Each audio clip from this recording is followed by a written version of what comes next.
Hello guys, welcome back to my YouTube channel The Fake Explainer।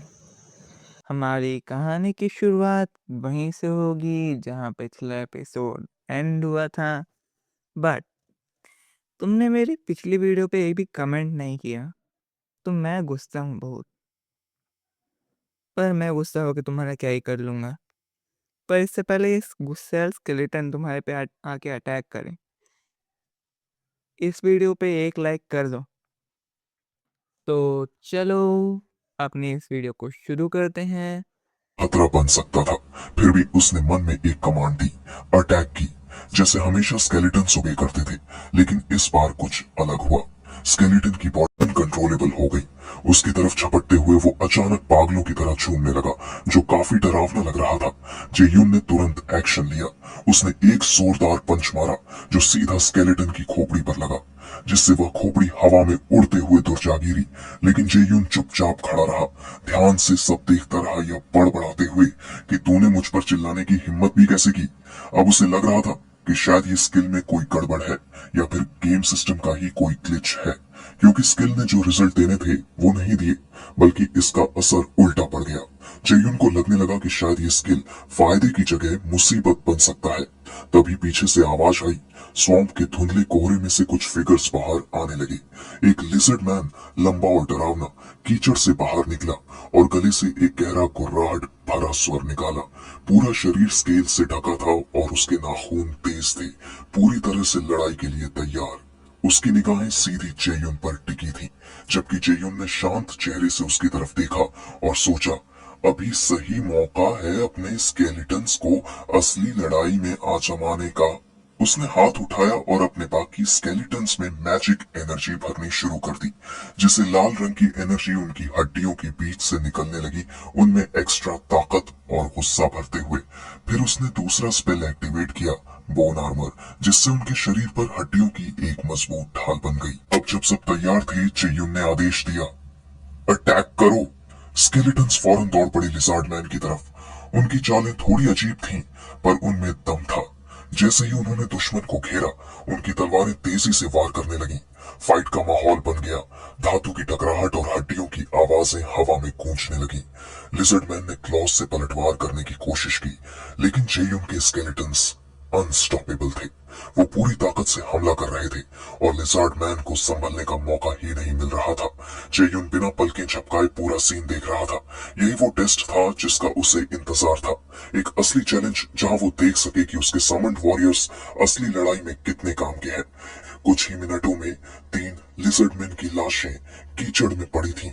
उनके शरीर पूरी तरह टूट चुके थे उन खतरनाक अटैक्स के सामने। तभी एक तेज एनर्जी की लहर जेयुन के शरीर से गुजरी और एक नोटिफिकेशन पॉप अप हुआ। लेवल बढ़ते ही उसमें नई जान आ गई। उसका फोकस और डिटर्मिनेशन और भी मजबूत हो गया। उसने ठान लिया, अब वो पूरे हफ्ते इसी स्वैम्प में एक्सप्लोरेशन करता रहेगा, जब तक वो मिस्टीरियस एग नहीं मिल जाता। अगर ये जगह क्वेस्ट से जुड़ी नहीं निकली, तो वो बिना टाइम बर्बाद किए तुरंत दूसरी जगह मूव करेगा, उसी रिलेंटलेस एटीट्यूड के साथ जो वो अपने अनडेड से एक्सपेक्ट करता है। लेकिन जेयुन को ये पता नहीं था कि दूर किसी चट्टान पर एक जोड़ी आंखें उसे गौर से देख रही थी। एक मॉस से ढकी चट्टान पर एक फीमेल प्लेयर बैठी थी, इलिया, जो अपनी खूबसूरती और मैनिपुलेशन स्किल्स के लिए मशहूर थी। हर जगह उसे बिना कोशिश के तारीफें और मदद मिलती थी, जिसने उसे ऐसा इल्यूजन दे दिया था कि वो हर चीज कंट्रोल कर सकती है। लेकिन किस्मत को उसकी ओवर कॉन्फिडेंस बिल्कुल पसंद नहीं आई। जैसे ही वो थोड़ा बेटर व्यू लेने के लिए हिली, उसका पैर फिसल गया और वो सीधे मुंह के बल एक गंदे पानी के गड्ढे में गिर गई। कीचड़ उसके पूरे चेहरे और कपड़ों पर चिपक गया। उसका सारा केयरफुली मेंटेन्ड अपीयरेंस बर्बाद हो गया। धीरे धीरे उठते हुए उसकी फ्रस्ट्रेशन अपने पीक पर थी। गुस्से से भरी नजरों से उसने अपने आसपास देखा। अब ये स्वैम्प उसे पहले से भी ज्यादा घटिया लगने लगा। इलिया का यहाँ आना भी उसकी अपनी गलती नहीं थी। उसका एक सबॉर्डिनेट, जो खुद को उसका लॉयल स्लेव कहता था, उसे यहाँ एस्कॉर्ट करने लाया था ताकि वो लेवल अप कर सके। लेकिन जैसे ही वो आए, वो बंदा तुरंत मारा गया। उसकी बेवकूफी ने उसकी जान ले ली। अब इलिया अकेली हॉस्टाइल मॉन्स्टर से भरे इस इलाके में फंस गई थी, जहां की ताकतें उसकी करंट कैपेबिलिटीज से कहीं ज्यादा थीं। तभी उसकी नजर पड़ी जेयुन पर। वो सिर्फ अपनी लड़ाई की एफिशिएंसी की वजह से नहीं, बल्कि अपनी काम, एनर्जी और स्ट्रेंथ से भी स्टैंड आउट कर रहा था। उसके आसपास खड़े स्केलेटल वॉरियर्स बिना किसी सवाल के उसके कमांड्स फॉलो कर रहे थे, और जेयुन का एक्सप्रेशन बिल्कुल काम था, चाहे आसपास कितनी भी हिंसा क्यों न हो रही हो। इसीलिए इलिया ने उसमें एक परफेक्ट टारगेट देख लिया था, एक ऐसा प्लेयर जिसे वो अपने नेक्स्ट मैनिपुलेशन में इस्तेमाल कर सकती थी। उसके दिमाग में वो अब बस एक और पॉन बन चुका था। अब वो उसकी तरफ धीरे धीरे लंगड़ाते हुए आई, अपने पैर को पकड़कर ऐसा दिखा रही थी जैसे उसे गहरी चोट लगी हो। उसका पोस्चर कमजोर सा था, चेहरा दुखी और मासूमियत से भरा हुआ। वो एक वंडेड ब्यूटी की इमेज प्रोजेक्ट कर रही थी, एक ऐसी लड़की जिसे किसी स्ट्रॉन्ग प्रोटेक्टर की जरूरत है। उसे पूरा भरोसा था, कोई भी लड़का, खासकर ऐसा लड़का, उसके चार्म के आगे टिक नहीं पाएगा। लेकिन जयून ने उसकी तरफ देखा तक नहीं, ना कोई वर्ड, ना कोई जेस्चर, बस शांति से मुड़ा और आगे बढ़ गया, जैसे वो वहां थी ही नहीं। उसका ये कोल्ड इग्नोरेंस इलिया के लिए किसी रिजेक्शन से भी ज्यादा चुभने वाला था। इलिया वहीं फ्रीज हो गई, उसका मुंह खुला का खुला रह गया, डिसबिलीफ से भरी नजरों से उसे देखती रही। जब उसे ये रियलाइजेशन हुआ कि वो पूरी तरह इग्नोर कर दी गई है, उसके चेहरे का एक्सप्रेशन बदल गया। उसके अंदर एक गहरा गुस्सा उबलने लगा। उसने अपने होठों को दबा लिया, खुद को किसी तरह कंट्रोल कर रही थी। इसकी हिम्मत कैसे हुई? उसके अंदर यही सवाल बार बार गूंज रहा था। इतनी इजली किसी ने उसे नजरअंदाज कर दिया। उधर जयून बिना रुके अपने काम में लगा रहा, मॉन्स्टर्स को मारता गया अपने स्केलेटन वॉरियर्स के साथ। उसका पूरा ध्यान अपनी क्वेस्ट पर था। न वो इलिया के एनकाउंटर से डिस्ट्रैक्टेड हुआ, न रुका। स्वैम्प में खतरा उम्मीद से ज्यादा था, लेकिन उसकी डिटर्मिनेशन हिली नहीं। या तो वो एग ढूंढ निकालेगा या कंफर्म करेगा कि क्वेस्ट इस रीजन से जुड़ा नहीं। लेकिन वो कहीं भी जाए, इलिया पीछे पीछे चलती रही, अब भी लंगड़ाते हुए, अपने नकली जख्म को पकड़ते हुए। उसका ड्रामा बरकरार था, लेकिन अब जेयुन की पेशेंस खत्म होने लगी थी। वो जानता था कि वो पीछे है, उसने उसे इग्नोर किया था, बेवकूफ नहीं था। अब वो उसे डिस्ट्रैक्शन लगने लगी थी। ये तो गेम है, वो सोचता है, खेल खेल की तरह खेलो। लेकिन इलिया अब भी उसी पुराने सोच में अटकी है कि उसकी ब्यूटी और प्रेजेंस ही काफी है लोगों को उसकी हेल्प करने के लिए। आखिरकार जेयुन रुक गया। उसने घूमकर उसकी तरफ देखा, उसकी आंखें सिकुड़ी हुई थीं। सख्त लहजे में पूछा, तुम चाहती क्या हो? इलिया उस सवाल से चौंक गई। उसका पोस्चर तुरंत नरम पड़ गया। धीमी और कमजोर सी आवाज में बोली, मैं सोट गिरा बैठी स्वैम्प में हंटिंग करते वक्त। इलिया की कहानी सिंपल थी, लेकिन स्मार्टली बनाई गई थी, ऐसी कि सिंपैथी मिल जाए, बिना ज्यादा हेल्पलेस दिखे। वो इंसिस्ट करती है कि वो खुद से अपनी सोट नहीं निकाल सकती और उसे जेयुन की मदद चाहिए। जेयुन कोल्डली, बिना किसी सेरेमनी के मान जाता है। वो साफ शब्दों में कहता है, जैसे ही तेरी तलवार मिल जाए तू मेरा पीछा छोड़ दे। उसकी टोन में न कोई सॉफ्टनेस थी, न किसी तरह की काइंडनेस, पर इलिया अपनी डिसैटिस्फैक्शन को एक स्वीट स्माइल और फीकी सी ग्रेटिट्यूड के पीछे छुपा लेती है। उसके मन में तो जीत की खुशी दौड़ रही थी। उसे लगता है कि उसने इस कोल्ड नेक्रोमैंसर की दीवार में दरार डाल दी है। Manipulation successful. कुछ देर बाद जेयुन और इलिया उस जगह पहुंचते हैं जहां उसकी सोट गिरी हुई है। जेयुन बिना टाइम वेस्ट किए अपने स्केलेटन्स को कमांड देता है। वो तुरंत आगे बढ़ते हैं, मडी स्वैम्प में जर्की मूवमेंट्स के साथ उस सोट की तरफ, जबकि इलिया नरम आवाज में अपनी ग्रेटिट्यूड जाहिर करने लगती है। लेकिन उसके चेहरे पर एक सटल चेंज आता है। उसकी स्माइल के पीछे अब एक अलग कैलकुलेशन चल रही थी। नेक्रोमैंसर तो बस समन्स तक ही खतरनाक होता है, वो सोचती है। अगर उसे उसके अनडेड से अलग कर दो, वो तो कमजोर है, वल्नरेबल। यही सोच उसे बोल्ड बना देती है। अचानक ही इलिया जेयुन पर हमला कर देती है, उस वक्त जब वो अपेरेंटली डिस्ट्रैक्टेड दिख रहा था। लेकिन उसका अटैक इतना स्लो और ऑब्वियस था कि वो सीधे एक जोक बन गई। जेयुन एक ही स्मूथ मोशन में उसका हाथ पकड़ता है, स्विंग को रोकता है और उसे एफर्टलेस तरीके से उसी स्वैम्प में फेंक देता है जहां से उसकी सोड निकाली गई थी। स्प्लैश। इलिया पूरा भीग चुकी थी, मड, गंक और एम्बेरसमेंट से लथपथ। उसकी आवाज गुस्से से कांप रही थी। तू बच नहीं पाएगा, मेरे इलीट बॉडीगार्ड्स आने ही वाले हैं, वो तुझे मिट्टी में मिला देंगे। जेयुन एक हल्की सी हंसी हंसता है, उसे मॉक करता है, फिर बोर्डम से एक उंगली उसके पीछे पॉइंट करते हुए कहता है, पीछे तो देखो। इलिया कंफ्यूज्ड होती है और जैसे ही वो पीछे देखती है कई लिजर्डमैन स्वॉम्प के डेंस वाइन्स और स्लज से बाहर निकलते हैं। उनकी आंखें चमक रही हैं, हॉस्टिलिटी से भरी हुई, और उनकी गटरल क्रूल्स पूरे स्वॉम्प को हिला रही है। इलिया चिल्लाती है, घबरा कर खड़ी होने की कोशिश करती है, पर स्वॉम्प की जमीन स्लिपरी है, वो बार बार फिसलती जाती है। उधर जेयुन बड़े चिल मूड में ये सब देखता है जैसे कोई शो देख रहा हो। वो कैजुअली बोलता है, अगर किसी को स्कैम करने का प्लान था तो कम से कम एक्ट ठीक से करती। तू तो शुरू से ही पकड़ी गई थी। फिर एक फाइनल ग्लांस के साथ वो स्केलेटन्स को कमांड देता है, चलो बहुत टाइम वेस्ट हो गया। लेकिन तभी कुछ अजीब सा होता है। स्केलेटन्स की चाल थोड़ी अजीब सी लगती है। एक स्केलेटन वियर्डली जेस्चर कर रहा था, जैसे कोई सेडक्टिव चार्म प्रैक्टिस कर रहा हो। उसके मूवमेंट्स में वो सेडक्टिव पोसेस थे, जैसे किसी ने उसे रोमांटिक मैजिक सिखा दिया हो। इसे देख जेयुन का पारा चढ़ जाता है। वो उन्हें इरिटेशन से मारता है और गुस्से में चिल्लाता है, बेवकूफों, ये बेहूदगी बंद करो।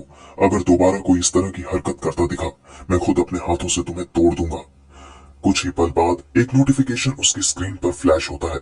मैसेज में था, इलिया मारी गई, और साथ ही उसे असिस्ट पॉइंट्स भी मिले। हालांकि उसने खुद उसे मारा नहीं था, फिर भी पॉइंट मिलना थोड़ा अजीब था। फिर भी वह खुश था।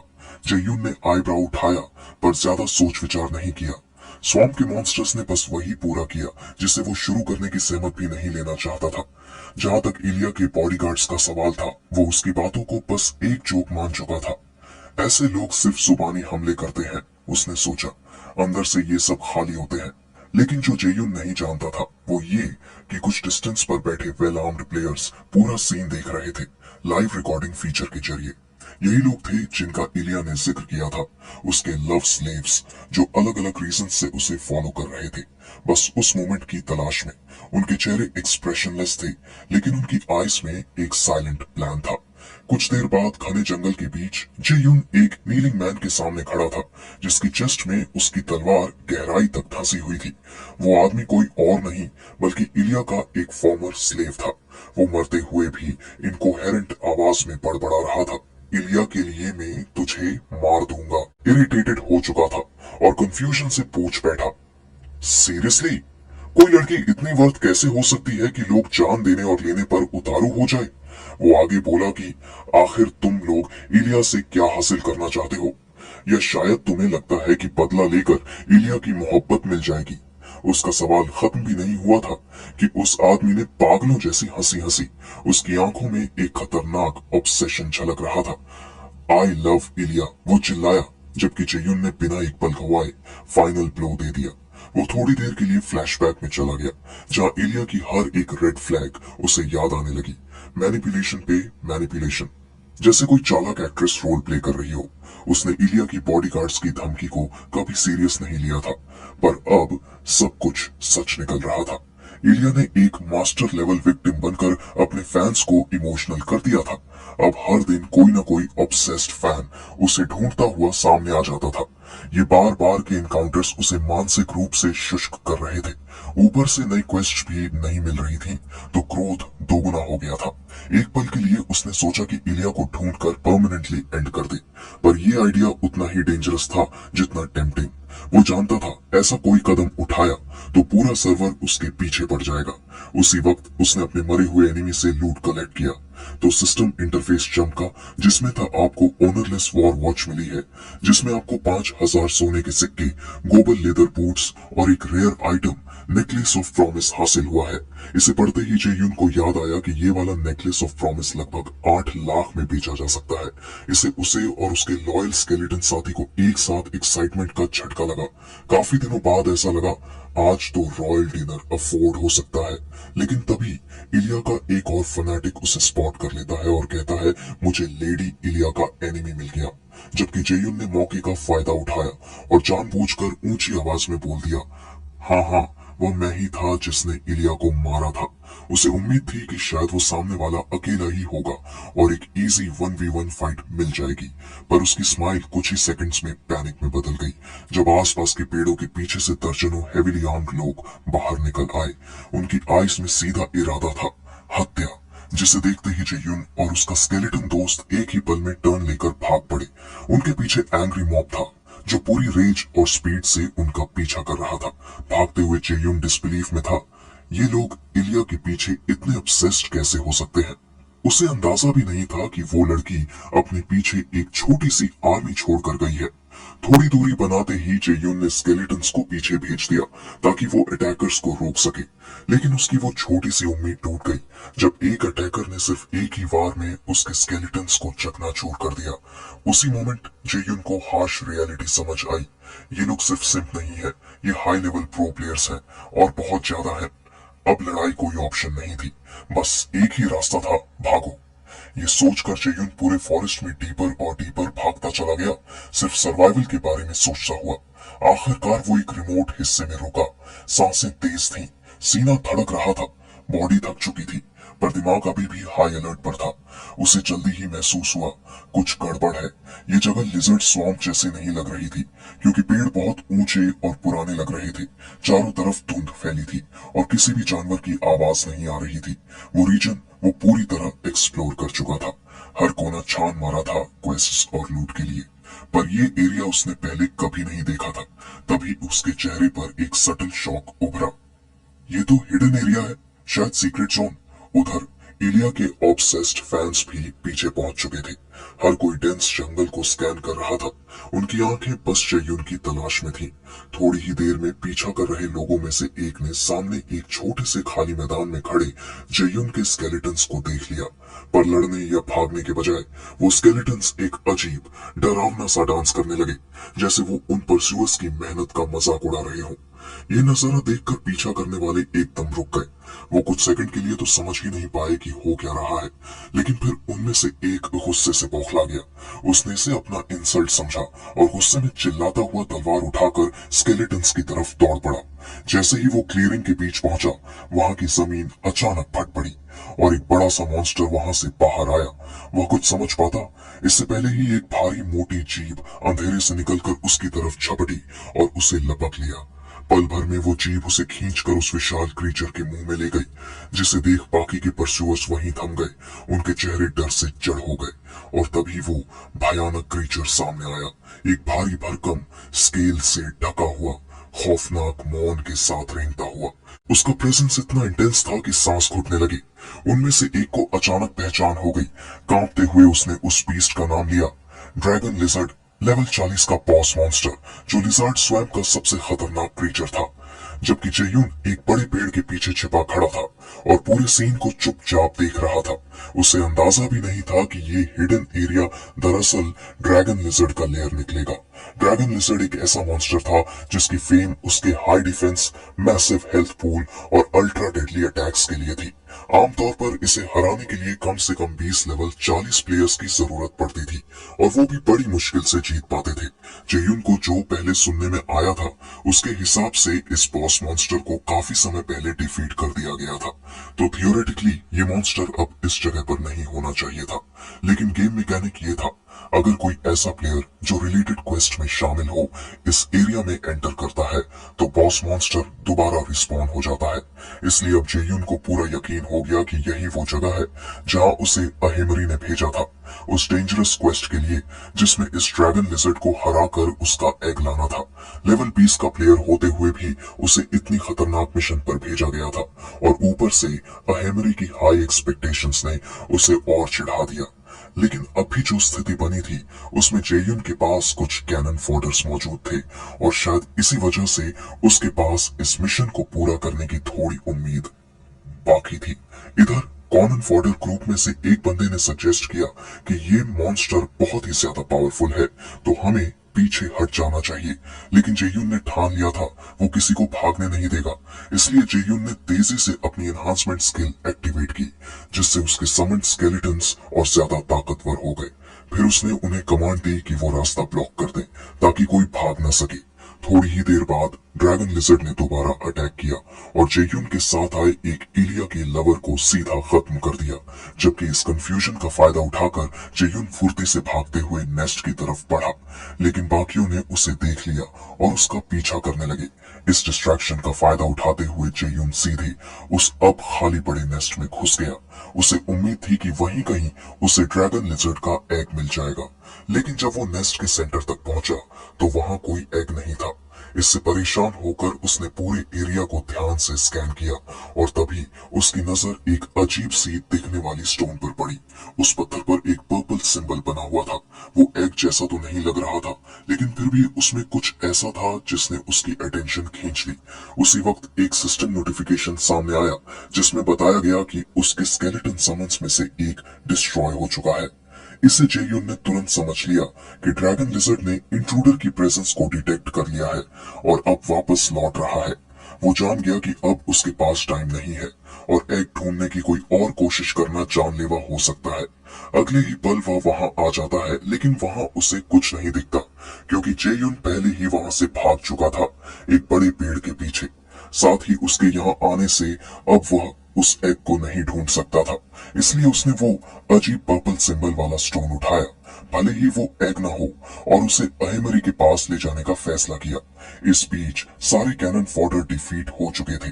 उनकी बॉडी स्वैम्प में इधर उधर बिखरी पड़ी थी, बिल्कुल मोशनलेस। जेयुन धीरे धीरे एक ऐसे प्लेयर की तरफ बढ़ा जो अभी तक पूरी तरह मरा नहीं था, बस मौत के कगार पर था। उसकी तरफ देखते हुए जेयुन का चेहरा बिल्कुल एक्सप्रेशनलेस था। उसके मन में बस एक ही थॉट था, वॉरलॉर्ड कितना अनप्रिडिक्टेबल गेम है जिसमें हर तरह के अजीब लोग भरे पड़े हैं। कुछ लोग जो बिना सोचे समझे रिस्क ले लेते हैं बस बड़े रिवॉर्ड्स के चक्कर में। फिर बिना किसी सिंपैथी के जेयुन झुका और उस गिर चुके प्लेयर का वॉर वॉच उठा लिया जो अब किसी का नहीं रहा था। वो प्लेयर कुछ कहने की कोशिश कर रहा था, शायद रेजिस्टेंस दिखाने की, लेकिन जेयुन ने तलवार निकाली और सीधा उसे जमीन में घुसा दी। अब उसका टोन बहुत कोल्ड और सीरियस हो गया था। उसने साफ साफ कहा, अब तक मैं सबको लाइटली ले रहा था, जैसे ये सब बस गेम हो, पर अब से नहीं। इस दुनिया में मेरे लिए बहुत कुछ दांव पर है। अगर तुम लोगों ने दोबारा मुझे परेशान किया तो कोई रहम नहीं होगा। ये वार्निंग सिर्फ उसी गिरते प्लेयर के लिए नहीं थी, बल्कि पूरे ग्रुप के लिए थी, और खासतौर पर इलिया के लिए जिसने इस सब की शुरुआत की थी। फिर जेयुन ने बड़ी सावधानी से उन गिरती बॉडीज पर पांव रखते हुए स्वैम्प पार किया ताकि वो थिक और स्टिकी कीचड़ में न फंसे। जैसे ही जेयुन वहां से दूर जाने लगा, उसके मन में पहली बार इस घटना के असली कॉन्सिक्वेंसेस को लेकर गंभीरता आई। उसे एहसास हुआ कि अगर इन लोगों ने अब भी उसका पीछा करना बंद नहीं किया तो ये अब किसी छोटी मोटी लड़ाई का मामला नहीं रहेगा, ये एक फुल स्केल वॉर बन जाएगा। इस सोच के साथ उसने काम रहते हुए पंक्सू गिल्ड को कांटेक्ट किया, जिसमें उसने दावा किया कि उसने ड्रैगन लिजर्ड को लिजर्ड स्वैम्प के अंदर देखा है। फिर उसने उस बॉस मॉन्स्टर की एग्जैक्ट लोकेशन 1 लाख गोल्ड में बेचने की ऑफर दी। उसे पता था कि ऐसी इंफॉर्मेशन हाई लेवल गिल्ड्स के लिए बेहद वैल्यूबल होती है। कुछ समय बाद जेयुन पहुंचा अहेमरी के ऑफिस में। उसके हाथ में था वो अजीब सा पत्थर जिस पर पर्पल सिंबल बना हुआ था। उसकी चाल थोड़ी टेंस और कॉशियस थी। वो उम्मीद कर रहा था कि यही वो आइटम हो जिसकी तलाश थी, क्योंकि वो पूरी मैप में दोबारा खोजना नहीं चाहता था। अहेमरी ने वो पत्थर लिया और गौर से देखने लगा। कुछ देर तक उसके चेहरे से कोई एक्सप्रेशन पढ़ पाना मुश्किल था, इसलिए एक लंबा ऑकवर्ड साइलेंस पसरा रहा। फिर आखिरकार अहेमरी ने धीरे से सिर हिलाया और कहा कि हाँ, यही वो चीज है जिसकी मुझे तलाश थी। जेयुन को जैसे एक भारी राहत महसूस हुई। उसके कंधों से टेंशन हट गई और एक्साइटमेंट की एक लहर दौड़ गई। अभी वो स्टोन हाथ में पकड़े हुए अहेमरी ने उसकी तरफ देखा और कहा, तुम एक्सपेक्टेड टाइम से भी जल्दी वापस आ गए। ऑनेस्टली मुझे लगा था तुम्हें बहुत ज्यादा टाइम लग जाएगा। ये सुनकर जेयुन अंदर से भड़क गया। फ्रस्ट्रेशन उबलने लगा, लेकिन उसने खुद को काबू में रखा। एक कंपोज्ड एक्सप्रेशन के साथ उसने जवाब दिया, मैंने इस मिशन में सब कुछ झोंक दिया। उसने बिना टाइम वेस्ट किए अगला क्वेश्चन मांगा। अहेमरी ने अब उसे थोड़ा सीरियस होकर देखा और उस स्टोन के बारे में असली बात बतानी शुरू की। क्या तुम्हें पता है कि तुमने क्या लाकर दिया है? जेयुन ने सिर हिलाया, नहीं। तब अहेमरी ने एक्सप्लेन किया कि जहां भी म्यूटेटेड मॉन्स्टर्स की रिपोर्ट्स आई हैं, वहां ये अजीब सा आइटम बार बार पाया गया है, हर बार। इसलिए मैंने इसका नाम फिलहाल रखा है करप्शन स्टोन। जययून ध्यान से सुनता रहा और तभी उसके चेहरे पर एक रियलाइजेशन आया कि वह मिस्टीरियस प्लेयर्स उससे पहले क्यों कांटेक्ट कर रहे थे। उन्हें इस स्टोन के बारे में पता था, जो क्लियरली मेन क्वेस्ट लाइन से जुड़ा हुआ कोई रेयर आइटम था, और वो लोग नहीं चाहते थे कि कोई आउटसाइडर उसकी कहानी में इंटरफेरेंस करे। शुरू में जेयुन को लगा था कि अहेमरी का क्वेस्ट बस सब टाइम पास है, एक फेक मिशन जैसा, लेकिन अब उसे समझ आ चुका था ये साइड क्वेस्ट नहीं था, ये मेन क्वेस्ट का हिस्सा था, और बहुत ही इंपॉर्टेंट हिस्सा। अहेमरी ने फिर सिंसियरिटी से माफी मांगी। उसने खुद माना कि ये टास्क जेयुन जैसे अकेले प्लेयर के लिए बहुत ज्यादा मुश्किल था, लेकिन फिर वो बोला, हमारी पूरी दुनिया इस समय एक अननोन और बहुत ही खतरनाक एनिमी से थ्रेटेंड है, और किसी को किसी बड़ी जिम्मेदारी देने से पहले उसकी डिटर्मिनेशन और विल पावर को टेस्ट करना जरूरी था। पहली बार थोड़े ज्यादा सीरियस लहजे में बोलते हुए अहेमरी ने पूछा, क्या तुम तैयार हो उस अनजानी ताकत का सामना करने के लिए जिसे सिर्फ करप्शन के नाम से जाना जाता है। ये सुनकर जेयुन को जैसे उसकी असली इंपॉर्टेंस का एहसास हुआ। ये एक गोल्डन अपॉर्चुनिटी थी और वो मेंटली खुद को तैयार करने लगा कि क्या जवाब देना है। लेकिन इससे पहले कि वो एक शब्द भी बोल पाता, अहिमरी ने हल्की सी मुस्कान के साथ उसे बीच में ही रोक दिया। अभी नहीं, वक्त अभी नहीं आया। फिर उसने समझाया कि जेयुन खुद देख चुका है कि करप्टेड मॉन्स्टर्स कितने ज्यादा खतरनाक होते हैं। सिर्फ उसी ऑब्जर्वेशन के आधार पर अहेमरी ने यह भी मान लिया कि जेयुन जैसे कम एक्सपीरियंस्ड प्लेयर के ऊपर इतनी बड़ी रिस्पॉन्सिबिलिटी डालना अभी सही नहीं होगा। ये सुनकर जेयुन पूरी तरह स्टंट रह गया। उसे यकीन ही नहीं हो रहा था कि उसने ये क्या सुन लिया। फिर एक शरारती सी चमक के साथ अहिमरी ने इस चैलेंज में एक कंडीशन जोड़ दी कि अगर वह विनम्रता से मुझे अपना मास्टर मान ले तो शायद मैं उसे ट्रेन करना शुरू कर दूं। ये सुनकर जेयुन का चेहरा गुस्से से थोड़ा सख्त हो गया, लेकिन उसे समझ आ गया था कि मेन क्वेस्ट लाइन में बने रहने के लिए उसके पास और कोई ऑप्शन नहीं है। मजबूरी में ही सही उसे ये डिमांड एक्सेप्ट करनी पड़ी। कुछ ही देर बाद जेयुन को अहेमरी के ऑफिस से बाहर निकलते देखा गया। तभी उसके सामने एक सिस्टम इंटरफेस पॉपअप हुआ कि egg of a nest quest complete हो गए हैं। साथ ही न्यू टाइटल अहेमरी डिसाइपल अनलॉकेड हो गया है और अहेमरी टीचिंग का दूसरा पार्ट अब से शुरू होता है। जैसे ही वो वहां से दूर जाने लगा, इरिटेशन की एक तेज लहर उसके अंदर उठी। उसके लिए अहेमरी एक मेंटर कम और एक जबरदस्त स्कैमर ज्यादा लग रहा था, जो बस एक बड़े टाइटल के पीछे छिपकर प्लेयर्स को परेशान करता है। इसी दौरान दुनिया के किसी और कोने में कुछ प्लेयर्स ने अपनी जीत का जश्न मनाना शुरू किया। उन्होंने फियरसम ड्रैगन लिजर्ड को हराकर बड़ी मुश्किल से ये रेड पूरी की थी।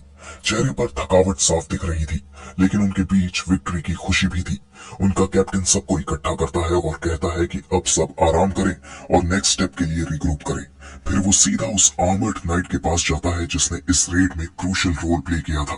कैप्टन ने सिंसियरली उसका थैंक्स किया और माना कि ये नाइट उनकी एक्सपेक्टेशन से कहीं ज्यादा स्ट्रांग निकला। नाइट ने मॉडेस्टी से जवाब दिया, आपकी टीम का सपोर्ट भी कमाल का था, उसी वजह से सब कुछ स्मूथली हुआ। लेकिन कैप्टन ने सिर हिलाते हुए कहा, अगर सिर्फ हमारी कोर टीम होती बिना किसी एक्सटर्नल हेल्प के तो कम से कम 5 लोग जरूर मर जाते। उसने माना कि शुरुआत में उसे ये आइडिया पसंद नहीं आया था कि पेड प्लेयर्स को रेड में हायर किया जाए, लेकिन अब जब नतीजे सामने थे तो वो खुश था कि उसने ये फैसला लिया। थैंक्स कहने के लिए उसने उस नाइट को एक्स्ट्रा रिवॉर्ड देना चाहा, अग्रीड अमाउंट से ऊपर, लेकिन नाइट ने बिना एक पल हिचकिचाए वो इनाम ठुकरा दिया। उसकी आवाज अब और भी ठंडी हो गई और चेहरे पर हल्की सी परछाई छा गई जब उसने सख्ती से कहा, वादा किए गए इनाम से ज्यादा लेना मेरी पर्सनल कोड ऑफ ऑनर के खिलाफ है। कैप्टन ने शर्मिंदगी से सिर झुकाया और माफी मांगी। उसने माना कि उसने ये मान लिया था कि उस नाइट की मोटिवेशन सिर्फ पैसे कमाना थी। वो ये भी बोला कि एक वेल नोन रैंकर का इतनी लो लेवल रेड में आना थोड़ा अनयूजुअल लगा। इस पर नाइट ने एक शब्द भी जवाब नहीं दिया। वो बस सीधे आगे बढ़ गया और बोला, मैं नेस्ट से हर वो आइटम लूंगा जो हमारे अग्रीमेंट में प्रॉमिस था। कैप्टन थोड़ा हैरान रह गया और पीछे से बोला, नेस्ट में तो अब कुछ वैल्यूबल बचा ही नहीं है। लेकिन नाइट ने पीछे मुड़कर देखना तक जरूरी नहीं समझा। उसके कदम भारी और कॉन्फिडेंट थे। नाइट के मन में उस वक्त एक अजीब सी सेटिस्फैक्शन थी। उसे उम्मीद नहीं थी कि उसे करप्शन स्टोन क्लेम करने का ऐसा मौका मिल जाएगा।